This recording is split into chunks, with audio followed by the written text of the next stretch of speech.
Bendiciones, hermanos. El tema que les quiero compartir hoy se llama Él te escucha. Nuestro versículo base está en Éxodo 2, 23, 24. En el nombre del Padre, del Hijo y del Espíritu Santo, aconteció que después de muchos días murió el rey de Egipto, y los hijos de Israel gemían a causa de la servidumbre y clamaron, y subió a Dios el clamor de ellos con motivo de su servidumbre. Y oyó Dios el gemido de ellos y se acordó de su pacto con Abraham, Isaac y Jacob. En el contexto de este versículo yo saqué 4 puntos como introducción. Punto número 1.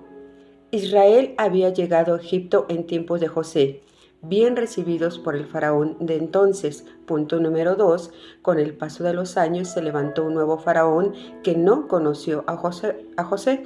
Esto lo encontramos en Éxodo 1:8. Entre tanto se levantó sobre Egipto un nuevo rey que no conocía a José. Punto número 3. Este nuevo rey oprimió fuertemente a los hebreos, convirtiéndolos en esclavos. Punto número 4. Durante siglos vivieron en sufrimiento hasta que clamaron y Dios les respondió. El gemido del pueblo cansado. Esto lo encontramos en Éxodo 2:23b. Los hijos de Israel gemían a causa de la servidumbre y clamaron, y subió a Dios el clamor de ellos con motivo de su servidumbre. Aquí también tenemos 3 puntos. Estaban cansados, frustrados y desesperanzados. No era una oración cualquiera, fue un clamor desgarrador. En el punto número 2, hay momentos en que solo un clamor profundo puede abrir los cielos, puede tocar a Dios.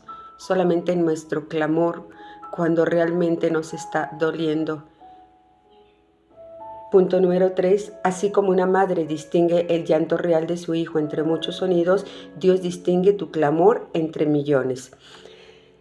Es muy diferente el orar y el clamarle a Dios. Orar es dialogar, conversar o dar gracias. Es algo que hacemos frecuentemente, a veces hasta comúnmente, en un diálogo diario que tenemos con Él.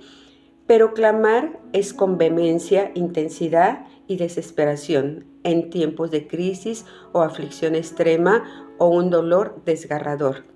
Dios oye el clamor. En Éxodo 2:24a nos dice, y oyó Dios el gemido de ellos. Dios no es indiferente al sufrimiento humano. Él siempre escucha, siempre está atento a nuestras oraciones y a nuestro clamor. Aunque pareciera que Dios estaba en silencio y estaba preparando la liberación, Moisés estaba siendo formado en el desierto. Claman los justos y Yahweh oye y los libra de todas sus angustias. Esto está en Salmo 34:17 para reforzar de alguna forma la palabra que nosotros estamos viendo. Dios sigue oyendo los clamores de su pueblo. No te canses de clamar. Dios se acuerda de su pacto. Dios nunca olvida sus promesas, Dios nunca olvida sus pactos. A veces nosotros sí olvidamos algún pacto, alguna promesa que le hicimos a nuestro Padre, pero Él nunca se va a olvidar de lo que está escrito en su palabra y del pacto que Él ya ha hecho con nosotros y para con su pueblo. En Éxodo 2:24b, Dios nos dice, y se acordó de su pacto con Abraham, Isaac y Jacob. Dios siempre se acuerda de su pacto. No es que Dios olvide, sino que llegó el tiempo de actuar conforme a su promesa. Todo es al tiempo de Dios, no es a nuestro tiempo y hay que saber esperar. El pacto que los bendeciría, los multiplicaría y les daría una tierra propia. Ese pacto ya estaba escrito desde Génesis 15, 13, 14, en el cual Dios les dijo, le dijo el Señor a Abraham, ten por cierto que tu descendencia morará en la tierra ajena y será esclava ahí. Y será oprimida 400 años, mas también a la nación a la cual servirán juzgaré yo. y después de esto saldrán con gran riqueza. El Señor no retarda su promesa según algunos la tienen por tardanza, sino que es paciente para con nosotros, no queriendo que ninguno perezca, sino que todos procedan al arrepentimiento. Siempre va a ser al tiempo de Dios. Muchos desesperamos en el proceso, muchos queremos que las cosas sean rápidas, pero aquí Dios nos está diciendo que Él no tarda, que Él es paciente. ¿Por qué Él es paciente? Porque en medio del proceso Dios nos lleva a la reflexión. En medio del proceso Dios nos lleva a ese desierto donde nosotros vamos a ver por qué realmente estamos en esa situación, por qué realmente estamos viviendo eso. Y mientras sucede eso, nosotros vamos a ir poco a poco al arrepentimiento, y Dios va a escuchar ese clamor en medio de esa circunstancia. Así como nos lo dice también este versículo que Dios nos lleva al arrepentimiento, está en 2 de Pedro 3:9.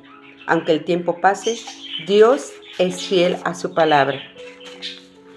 ¿Qué nos está diciendo Dios hoy por medio de esta palabra? Punto número 1.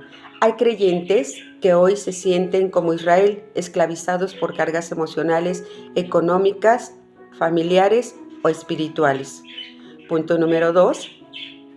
Pero esta palabra nos recuerda que podemos clamar con libertad y confianza. Punto número 3. Dios siempre nos oye. Dios siempre está atento a nuestra oración, siempre está atento a nuestro clamor. Punto número 4. Dios recuerda sus promesas en Cristo. Punto número 5. Acerquémonos pues confiadamente al trono de gracia para alcanzar misericordia y hallar gracia para el oportuno socorro. Esto está en Hebreos 4:16, donde también de alguna forma nos recuerda por medio de su palabra que Él siempre nos ha dicho que su misericordia va a llegar. ¿Cuándo? Oportunamente, en el tiempo oportuno para Dios, no en nuestro tiempo. Nuestro proceso lo tenemos que pasar. Tenemos que vivir la experiencia de tal vez un error que cometimos, de tal vez algo que nos llevó a ese lugar donde ahora estamos. Pero Dios siempre nos va a dar de su misericordia en el tiempo oportuno. La conclusión a este tema es 4 puntos. 1. Tu dolor no es invisible. 2. Tu clamor no es ignorado. 3. Tu Dios no ha olvidado el pacto que tiene contigo. Lo que Dios dijo se va a cumplir. Lo que Dios empezó lo va a terminar. Punto número 4. Hoy es tiempo de levantar tu clamor, porque Dios oye, Dios recuerda y Dios actúa. Les voy a contar una pequeña historia de medio minuto para reforzar un poquito este tema y darnos cuenta cómo incluso entre nosotros somos buenos y queremos lo bueno siempre para las personas que amamos. Y dice la palabra, cuanto más Dios nos puede dar. Historia. Esta historia es de un niño de 8 años junto a sus compañeritos en la escuela. Quedó atrapado bajo los escombros tras un terremoto devastador en la ciudad. Durante casi 2 días nadie pudo encontrarlo. Los equipos de rescate buscaban sin éxito, pero su padre no se rindió. Cavó con sus propias manos, quitó piedra tras piedra, sin descanso, sin dormir, sin comer. Otros intentaron detenerlo. No hay esperanza, es muy tarde, le decían. Pero él respondía, mi hijo está ahí y me está esperando. Finalmente, después de 38 horas, escuchó una voz débil entre las piedras. Papá, papá, sabía que vendrías. El padre lo sacó con lágrimas en los ojos. El niño abrazó a su padre y le dijo, les dije a los niños que no tuvieran miedo, porque mi papá vendría. Llévate esto en tu corazón. Esta frase de 3 palabras, esta reflexión durante el día y siempre que puedas, repítela. Él te escucha. 3 palabras. Él te escucha. Que Dios te bendiga. Que tengas bonito día. Bendiciones a todos.